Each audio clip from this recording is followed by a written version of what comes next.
السلام علیکم، آپ دیکھ رہے ہیں صبح پاکستان. میں ہوں آپ کی میزبان سلما کوثر. میں ہوں آپ کے ساتھ محمد شعیب. میں سٹارٹ کرتا ہوں, آپ نے چائے پینی ہے ساتھ ساتھ, ٹھیک ہے؟ اچھا, ہمارے ہنسنے کی کوئی اور ریزن نہیں ہے. ہم ایک چھوٹا سا وہ وائرل کلپ تھا اس کو ڈسکس کر رہے تھے اینڈ دیٹ واز ٹو فنی. میں بتا دیتی ہوں, تو پنجابی میں تھا but that was kind of entertainment کہ ایک بچہ, صحت مند بچہ سامنے بوٹیوں کی پلیٹ رکھ کے بیٹھا ہوتا ہے اور وہ پنجابی میں کہتا ہے میں بوٹی کھاسا نا تسی پیچھے گاڑا لائے ہو, سارا مسئلہ روٹی تھا. تو ہم چونکہ وہ سب سے ڈسکس کرتے ہیں, we just thought to share that with you as well. Why? ہم ڈیلی بیسس پہ ظاہر بات کیا کر رہے ہیں آج کل حالات کی, لیکن اس میں بھی ہمیں کوشش کرنے کہ اپنے آپ کو نا انرجائز کریں. اس کے باوجود کہ حالات کیا ہیں, ہم سب کو اپنی طاقت کو ظاہر بڑھانا ہے تاکہ ہم ان مسئلوں سے نکل سکیں. تو اس لیے ایسی ویڈیوز, ایسی گفتگو, ایسی چیزیں سامنے جب آتی ہیں تو آپ کو تھوڑی سی انرجی ملتی ہے کہ ایک روشنی کی کرن سی بھی نظر آتی ہے, تھوڑی پازیٹیوٹی بھی ملتی ہے. اس سے مجھے ایک اور ویڈیو یاد آئی, یہ بھی ایک چھوٹی بچی کی ویڈیو جو کہتی ہے No negative vibes, positive vibes only, positive vibes only. تو اس طرح بچے کہتے ہیں positive vibes only. یہ بڑا ضروری ہے کہ ہم پازیٹیوٹی پھیلائیں, پازیٹیو وائبس جو ہیں وہ جنریٹ کریں اور دوسروں میں خوشیاں بانٹیں, دوسروں کے درد کو کم کرنے کی کوشش کریں. اگر ہمارے بہن بھائی اس وقت پریشان ہیں, ان کا درد بانٹیں, ان کے پاس جائیں, ان کے دکھوں کو سنیں. کچھ دن پہلے ہمارے ساتھ سائیکیٹرسٹ موجود تھی, انہوں نے بھی کہا کہ آپ نے دوسرے کے دکھ کو نگیٹ نہیں کرنا. آپ نے یہ نہیں کہنا کہ نہیں کوئی بات نہیں, سب ٹھیک ہو جائے گا. اسے جھوٹی ہوپس نہیں دلانی. آپ نے اس کا سہارا بننا ہے, اس کی تکلیف کو سنیں, اس کو کام ڈاؤن کرنے کی کوشش کریں اور جس حد تک ہو سکے اس کے ٹراما کو کم کرنے کی کوشش کریں. یہ بحثیت قوم ہم سب پر فرض ہے کہ اس مشکل سے ہم سب کو مل کر نکلنا ہے. جب بات ہم مشکل کی کر رہے ہیں تو موسم کی بات کر لیتے ہیں. سب سے پہلے آج ملک کے بیشتر علاقوں سے متعلق کہا جا رہا ہے کہ موسم گرم اور مرطوب رہے گا. کشمیر, گلگت بلتستان اور جو اپر پارٹس آف کے پی ہیں یہاں پر بہرحال کہا جا رہا ہے کہ تیز ہوائیں بھی چل سکتی ہیں اور گرج چمک کے ساتھ بارش ہو سکتی ہے. پہلے بھی یہاں پہ بارش ہوئی ہے, مزید بارش کا امکان یہاں پر ظاہر کیا جا رہا ہے, لیکن صدرن پارٹ جو ہے وہاں پر بارش کا امکان نہیں ہے. اور ہم یہی دعا بھی کریں کہ جلد از جلد نکاسی کا جو کام ہے مکمل ہو جائے تاکہ چیزیں بہتری کی طرف جائیں. بالکل شعیب, چیزیں بہتری کی طرف جانی چاہیے, لیکن اس وقت ایک اور بڑا مسئلہ اور خطرہ جو منڈا رہا ہے وہ کراچی میں منچھر جھیل پر ہے, جہاں پر سیلاب کے آنے کا خدشہ ہے, جہاں پر پانی اوور فلو ہونے کا خدشہ ہے. آس پاس کی آبادیوں کو خالی کرا لیا گیا ہے 2 دن پہلے سے ہی, اور بہت کرٹیکل سچویشن ہے. اگر خدا نخواستہ زیادہ پانی آ جاتا ہے منچھر جھیل میں تو صورتحال زیادہ خطرناک ہو سکتی ہے. بالکل 3 بڑے نالے اور 2 جھیلیں, منچھر اور کینچر جھیل, اور اس کے علاوہ گجر نالہ, محمود آباد اور انگی, یہ تینوں نالے بھی ایسے ہیں جن کے اوور فلو ہونے کا خدشہ رہتا ہے. تجاوزات کی ہم بار بار بات کرتے ہیں, ظاہر ہے ہماری آبادی جو پھیل رہی ہے تو ان پلانڈ کنسٹرکشن بہت زیادہ ہے. اب اس کو کنٹرول کرنے کی جتنی بھی کوشش کریں وہ ظاہر ہے اس سٹیج پر آ کر مشکل ہو جاتا ہے, کیونکہ جو ڈیمیج ہونا تھا وہ تو ہو چکا ہے. اب اس کو ٹھیک کیسے کریں, اب ہم نے یہ سوچنا ہے. نالوں کی صفائی ہر سال بارشوں سے پہلے کی جاتی ہے, لیکن اس کے باوجود کیونکہ اس بار بارشوں کا پیٹرن بہت مختلف تھا ماضی سے, اس بار مونسون کا پیٹرن بہت ڈیفرنٹ تھا, تو اس پیٹرن کو سمجھتے ہوئے آئندہ 8 سے 10 سالوں کے لیے ہمیں پلاننگ کرنی ہوگی. اپنے جو ہمارے نالے ہیں ان کی ہم ہر سال صفائی تو کرتے ہیں, لیکن شاید اب ہمیں ان کو ایکسپینڈ کرنے کی ضرورت ہے, شاید ہمیں واٹر ریزروائرز زیادہ بنانے کی ضرورت ہے, کیونکہ اس وقت ہم جن مشکلات کا شکار ہیں, آج سے پہلے ایسے حالات کبھی نہیں تھے. 2010 سے ہم کمپیریزن کرتے ہیں شعیب, لیکن 2010 میں بھی شاید حالات مختلف تھے. اس وقت منچھر جھیل کا جب ہم ذکر کر رہے ہیں تو سندھ کے 5 اضلاع پہلے سے سیلاب کی وجہ سے متاثر ہیں, اور اللہ نہ کرے اگر منچھر جھیل میں صورتحال خراب ہوتی ہے, راستہ کاٹ کے کچھ پانی کو نکالنے کی کوشش کی گئی ہے, لیکن ظاہر ہے اس سے بھی مسائل پیدا ہو رہے ہیں, وہاں پر بھی خطرہ ہے. تو اس پانی کو مینیج کرنا بہت مشکل ہو رہا ہے اس وقت منچھر جھیل میں. خدا نخواستہ اگر پانی اوور فلو ہوتا ہے تو آس پاس کی آبادیوں کو کافی نقصان ہو سکتا ہے. تو اس کے لیے ہمیں لانگ ٹرم پلاننگ ابھی کرنی ہوگی, اور اللہ تعالیٰ سے دعا ہے کہ ہمارے بہن بھائیوں کی مشکلات کم ہوں, یہ جو سیلاب کی صورتحال ہے اس وقت یہ ختم ہو سکے اور ہمارے بہن بھائیوں کی تکالیف کم ہو سکے. آمین آمین. یہ بہت اچھا آپ نے کیا کہ وہ جو صورتحال وہاں کے اس کا احاطہ کر دیا, کیونکہ ظاہر ہے اس میں دونوں طریقوں سے ہمیں بات کریں. ایک کہ اس وقت وہاں پہ صورتحال کیا ہے, اس کو کیسے مینیج کرنا, اور ایک آئندہ کی لانگ ٹرم پلاننگ. ایسے میں جو پورے ملک کی صورتحال ہے, جو فلڈ افیکٹڈ ایریاز کی ہم بات کرتے ہیں, تو وزیر اعظم محمد شہباز شریف صاحب آج ضلع ڈیرہ اسماعیل خان کے جو سیلاب سے متاثرہ علاقے ہیں اس میں بھی ہم ضرور بات کریں گے. سگو پل کا جہاں پر ٹریفک کی بحالی کے حوالے سے ان کو کمشنر جو ہے ڈیرہ اسماعیل خان کے نیشنل ہائی وے اتھارٹی حکام کی طرف سے بریفنگ دی جائے گی. تو آج کا بڑا اہم ان کا دورہ ہے جس میں بریفنگ دی جائے گی, پلس وہ وہاں پہ جو افیکٹڈ ایریاز ان کا وزٹ بھی کریں گے. اور یہ جو سگو پل ہے یہ ڈیرہ اسماعیل خان سے کچھ لاکھ جانے والی جو اہم شاہراہ N50 ہے اس پر واقع ہے, لیکن یہاں پر بھی حالات تھوڑے کشیدہ ہیں. بہت سے ایسے علاقے ہیں جہاں پر ہم دیکھتے ہیں کہ پہلے ہی تباہی, بٹ سٹل چیزیں تھوڑی سی خراب ہو سکتی ہیں. اگر پھر سے بارش ہوتی ہے اور پانی آتا ہے حالات اور خراب ہو سکتے ہیں. تو اس حوالے سے جو پلاننگ ہے وہ بہت اہم ہے جو کہ کی جا رہی ہے. اور ڈی آئی خان کے حالات کا ہم نے پچھلے پروگرام میں بھی ذکر کیا تھا. لاسٹ جو ہمارا پروگرام تھا اس میں بھی ہم نے بتایا تھا کہ وہاں پہ اس وقت بہت زیادہ مدد کی ضرورت ہے. تقریباً 150 کے قریب دیہات تھے جو کہ متاثر ہوئے. لوگوں کے گھروں میں چھتوں تک پانی رکا ہوا تھا اور لوگ بیچارے بہت پریشانی کے عالم میں تھے. ایک شخص نے بتایا کہ اس کی نئی شادی ہوئی تھی اور اس کا کمرہ مٹی کا گارا بن چکا تھا. ایک بچی تھی, اس نے اپنی بہن کو کھو دیا. بہت سے لوگ سیلاب میں بہہ گئے. تو یہ وہ تکالیف ہیں جن کا ہم ازالہ کرنے کی کوشش کریں تو شاید نہیں کر سکتے. ہم صرف ہمدردی کر سکتے ہیں, ہم کچھ مالی مدد کر سکتے ہیں, ہم کچھ راشن فراہم کر سکتے ہیں جو کہ ہم کرنے کی کوشش کر رہے ہیں. تو یہ سب کیا جا رہا ہے. لیکن گورنمنٹ کی طرف سے بڑا اچھا انیشیٹو کہ کچھ پیسے جو ہیں وہ فوری طور پہ دیے جا رہے ہیں متاثرہ خاندانوں کو بے نظیر انکم سپورٹ پروگرام کے تحت. 25,000 بالکل, جو لاسٹ کیبنٹ میٹنگ تھی اس میں ڈیسائیڈ ہوا تھا کہ یہ جو فنڈ ہے ٹوٹل یہ 28 ارب سے بڑھا کر 70 ارب ایگزیکٹلی, چونکہ پہلے کہا گیا کہ 25,000 ہر خاندان کو دیے جائیں گے, لیکن چونکہ زیادہ خاندان متاثر ہوئے ہیں تو اب یہ رقم جو ہے 28 ارب سے بڑھا کر 70 ارب روپے کر دی گئی ہے. فنڈ کے ذریعے فی خاندان 25,000 روپے کی جو فوری نقد رقم ہے اس کی فراہمی اس وقت جاری ہے. اور یہ فیصلہ اس وقت ہوا جب سیلاب کے وسیع پیمانے پر تباہ کاریوں کو دیکھا گیا, اس کو اینالائز کیا گیا. اور جس سے آپ نے کہا کہ بیسٹ یعنی بے نظیر انکم سپورٹ پروگرام کے تحت یہ تقسیم کی جا رہی ہے. اسٹارٹڈ فرام بلوچستان, سندھ, جنوبی پنجاب اور پھر کے پی. یہ تمام علاقے تمام اور جی بی بھی وزیر اعظم کے وہاں پہ جی بی بھی جہاں متاثر ہوئے ہیں اس فلڈ کی وجہ سے, اس موسم کی وجہ سے, وہاں 25,000 فی خاندان دیے جائیں گے. اور یہ قدرتی جو آفات ہیں اس کے نقصانات سے بچنے کے لیے تمام حکومتوں کو, اداروں کو, یعنی تمام سٹیک ہولڈرز کو مل کر حکمت عملی اپنانا ہوگی. یہ جو نقصان ابھی ہو گیا اس سے سیکھنا ہوگا اور ابھی ہمیں آگے بڑھنے کے لیے پلاننگ کی بہت زیادہ ضرورت ہے. جو سلما آپ نے بات کی نا, واٹر ریزروائرز اور زیادہ بنانے, ٹاؤن پلاننگ کی, اس کے ساتھ ساتھ جو ہمارے مین نالے, کراچی کی میں بات کروں because one of the most popular city of Pakistan, وہاں پر نالوں کی صورت آپ سب جانتے ہیں کہ وہاں پر نالا تو رہا ہی نہیں, وہاں اتنا کچرا ہوتا ہے کہ آپ پیدل چل لیتے ہیں اس کے اوپر, کہ اتنا کچرا وہاں پر ہوتا ہے. تو اس لیے ان کی پلاننگ بہت اہم ہے. صفائی اپنی جگہ, تجاوزات کا خاتمہ اپنی جگہ, نئے شہر بسانے اپنی جگہ. اگر آج نہیں بسائیں گے, نئے شہر ریزروائرز نہیں بنائیں گے, چینلائز نہیں کریں گے چیزوں کو, تو پھر حالات اس سے زیادہ خراب ہو جائیں گے. اور ایسا نہ ہو اس کے لیے ہمیں مل کر پلاننگ کرنی ہے. مل کر پلاننگ کرنے میں تمام ادارے ہیں اور ہم تمام اداروں کو اس وقت آن گراؤنڈ دیکھ بھی رہے ہیں. اگر میں عسکری قیادت کی بات کر لوں, پاک فوج کے سربراہ جنرل قمر جاوید باجوہ صاحب بلوچستان کے سیلاب متاثرہ علاقوں کا انہوں نے دورہ بھی کیا.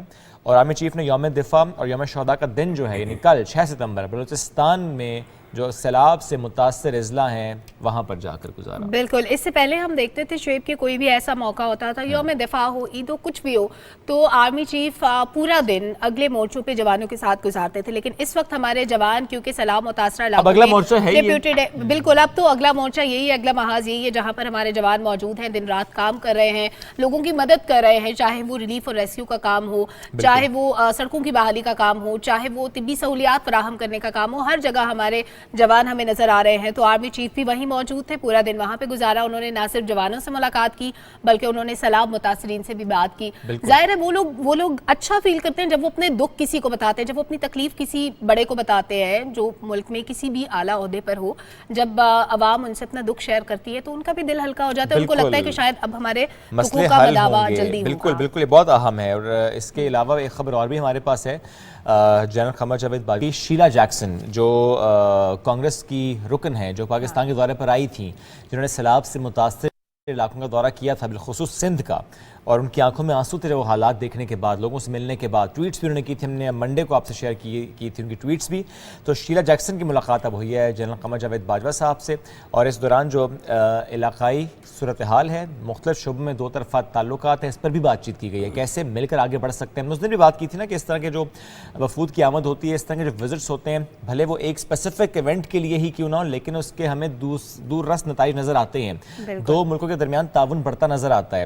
اگر ہم کہیں کہ گیپ کریٹ ہو بھی گیا تھا, یا چونکہ ہوتا رہتا ہے گیپ, یہ نارمل سی بات ہے, ایک نیچرل سا پروسیس ہے, اس کو ختم کرنے کے لیے, کم کرنے کے لیے یہ ملاقاتیں بہت اہم ہوتی ہیں. تو سیلاب سے متاثر علاقوں کے اوپر بات الگ, اور اس کے علاوہ دو طرفہ تعلقات پر بات الگ. یہ بڑا اہم ہے جو کہ ہوا ہے اس ملاقات میں. اور اس کے ساتھ ساتھ ہم دیگر جب خبریں شامل کریں, دیگر باتیں آپ سے, تو چونکہ بات سیلاب کی ہم کریں تو ایسے میں کیسے سیلاب متاثرین کی مدد کرنی ہے, کیسے ان تک امدادی رقوم پہنچانی ہے. اس میں ہم یہ دیکھتے ہیں سلمہ کہ اسکول ہوں, کالج ہوں, ادارے ہوں, مخیر حضرات ہوں, مختلف کیمپس ہم دیکھتے ہیں کہ لگے ہوئے ہیں اور تعاون جو ہے وہ کیا جا رہا ہے. اور ان کیمپس میں نہ صرف لوگ اپنا کیش دے رہے ہیں بلکہ ادویات بھی پہنچا رہے ہیں, جو راشن ہے, خشک راشن ہے, وہ پہنچایا جا رہا ہے. ایون اگر میں اسکولس کی بات کروں, ہم سب کے بچے جن اسکولس میں جاتے ہیں وہاں پر بھی یہی ہو رہا ہے, راشن ڈرائیوز ہو رہی ہیں, بچوں سے کہا جا رہا ہے کہ آپ نے یہ چیزیں لے کر آنی ہے تاکہ ہم وہاں تک پہنچائیں. تو بچے بھی سیکھ رہے ہیں. بچوں کی تربیت کے لیے بڑا ضروری ہے کہ اپنے بچوں کو بانٹنا سکھائیں, دینا سکھائیں, نہ صرف دکھ بانٹنا سکھائیں, اپنے بچوں کو سکھائیں کہ جب کوئی تکلیف میں ہو تو اس سے اظہار ہمدردی کیسے کرنا ہے. اگر کوئی بھوکا ہو تو آپ نے اپنا آدھا کھانا اس کے ساتھ شیئر کرنا ہے.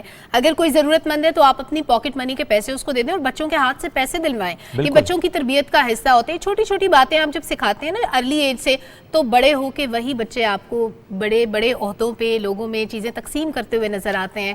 تو یہ ماں باپ کا نام روشن کرنے والی چیزیں ہوتی ہیں. اور جیسے ہم امداد کی بات کریں, شیلا جیکسن کی ملاقات کا آپ نے بتایا, تو ہم پہلے بھی بتا چکے ہیں, ایک بار پھر سے شیئر کر دیں کہ وہ جو کانگریس کا وفد آیا ہے وہ $30 ملین امداد لے کے آئے ہیں پاکستان کے لیے, جو کہ گورنمنٹ آف پاکستان کے ہینڈ اوور ہو چکی ہے. ان کے ساتھ جو ایک ہمارے پاکستانی بھائی بھی تھے, تنویر صاحب, انہوں نے اپنی طرف سے بہت آئی گیس 15 ملین کے قریب 15 ایک بار اعلان کیا, پھر 15 اعلان کیا, اور ابھی وہ کہہ رہے ہیں کہ جو 30 ملین میری طرف سے ہے اور 30 ملین بائیڈن صاحب کی طرف سے آئے, لیکن اس کو $100 ملین تک وہ پہنچائیں گے اور یہ امداد پاکستان تک پہنچے گی. جو امداد کی ہم نے بات کی تو کیوں نہ ایک ایسے میوزیم کا ذکر آج ہم کریں کہ جو اس لیے قائم کیا گیا تاکہ جو لوگ وہاں پر آئیں اور اس سے آمدنی ہو وہ سیلاب سے متاثر علاقوں پر خرچ کی جا سکے. لاہور آپ کو لے کر چلتے ہیں اور یہاں پر ورچوئل میوزیم منصوبے کا آغاز کیا گیا ہے, اور اس سے حاصل ہونے والی جو تمام رقم ہے وہ سیلاب سے متاثر علاقوں میں جائے گی, جو متاثرین ان تک پہنچے گی. یہ بڑا اہم ہے. اس طرح کے اور سٹیپس لینے چاہیے. ہم انفلوئنسرز کو بھی دیکھ رہے ہیں, مختلف ٹرانسمیشنز بھی ہو رہی ہیں, اپنے تئیں جس طرح سے کوشش ہے وہ کر رہے ہیں کہ تاکہ میکسیمم رقم اکٹھی ہو سکے, اشیاء اکٹھی ہو سکیں اور ان تک پہنچ سکیں. تو یہ جو میوزیم بنایا گیا اس کی یہ کہانی بہت اچھی کہ جو رقم آئے گی سیلاب متاثرین تک جائے گی. رپورٹ دکھاتے ہیں. ورچوئل میوزیم جامع اور مؤثر طریقے سے کمیونٹی کی تعمیر میں آرٹ اور ورثے کو استعمال کرنے کا ایک اختراعی طریقہ ہے. اس کا مقصد لوگوں کو تاریخ سے جوڑنے کے لیے پلیٹ فارم مہیا کرنا اور عوام کے ثقافتی ورثے کے ساتھ روابط کے طریقے میں وسیع تر سماجی اور ثقافتی تبدیلیوں کی سہولت فراہم کرنا ہے, جو جامع اور پائیدار مستقبل کی راہ ہموار کرتے ہیں. ایک ریسورس ہے جو کہ آپ کو آن لائن ملے گی, جس میں مختلف آرٹ فارمز جو ہیں ان کے حوالے سے بہت سارے آرٹسٹس نے مل کر کچھ کرنے کی کوشش کی ہے. It's all with the purpose کہ ہم نا پاکستان کے ہیریٹیج سیکٹر کو نا let the world see what Pakistan has to offer. Virtual museum curators کی جانب سے داستان اردو, طاؤس چمن اور منڈوا کے نام سے ایسا ڈیجیٹل پلیٹ فارم ہے جو ملک کی 75 سال کی بھرپور کثیر جہتی تاریخ اور ثقافت کے بارے میں شعور اجاگر کرنے کے ساتھ ساتھ مقامی ورثے کی نمائندگی کرتا ہے. رپورٹ آپ نے دیکھی اور رپورٹ سے واپس آتے آتے میرا پین زمین پہ گر گیا. اینی وے یہ میں بعد میں اٹھاؤں گی, لیکن آج کا دن اس لیے بھی اہم ہے کیونکہ 6 ستمبر کے بعد 7 ستمبر کا دن ہمارے لیے امپورٹنٹ ہوتا ہے. اس کی امپورٹنس پہ آئیں گے, لیکن 7 ستمبر کو ایک اور شخص کو ہم یاد کر رہے ہیں, اشفاق احمد صاحب, جو کہ ہم سے جدا ہوئے 18 برس بیت چکے ہیں ان کو, لیکن آج بھی ان کی یادیں ہمارے ذہنوں میں نقش ہیں. شعیب آپ کو یاد ہے ایک پروگرام آیا کرتا تھا پی ٹی وی پہ, زاویہ, ہم زاویہ دیکھتے تھے, زاویہ میں بہت سی کہانیاں سنتے تھے. اشفاق احمد صاحب کا جو جس فہم و فراست کے ساتھ وہ گفتگو کرتے تھے اور جو ان کا انداز بیاں تھا وہ اتنا خوبصورت ہے. اس کے علاوہ ان کی بے شمار تصانیف جو کہ ہم اپنی ایک رپورٹ میں دکھائیں گے, لیکن اشفاق احمد صاحب کا نام جب آتا ہے نا تو اردو ادب کا وہ حصہ ہمارے ذہنوں میں آتا ہے جو کہ نہ صرف بچوں میں بلکہ بڑوں میں بھی مقبول رہا. اور اس کی ایک بڑی وجہ تھی وہ قصے, وہ کہانیاں جو اشفاق احمد صاحب سنایا کرتے تھے, اور جو زاویہ پروگرام کا اور زاویہ ان کی کتاب کا, ان دونوں چیزوں میں بہت پاپولر رہے. رپورٹ دیکھتے ہیں, واپس آتے ہیں. اشفاق احمد نے اپنی ادبی زندگی کا آغاز ایک افسانہ نگار کی حیثیت سے کیا اور ان ادیبوں کی صف میں شامل ہو گئے جو قیام پاکستان کے فوراً بعد ادبی افق پر نمایاں رہے. ایک محبت سو افسانے اور افسانہ گڈریا خاص طور پر ان کی پہچان ہے. انہوں نے ریڈیو پاکستان کے لیے بھی بے شمار ڈرامے اور فیچر لکھے. وہ طویل عرصہ تک ریڈیو پاکستان پر براڈ کاسٹر کی حیثیت سے وابستہ رہے. ریڈیو کا ہفتہ وار پروگرام تلقین شاہ طویل ترین پروگرام تھا.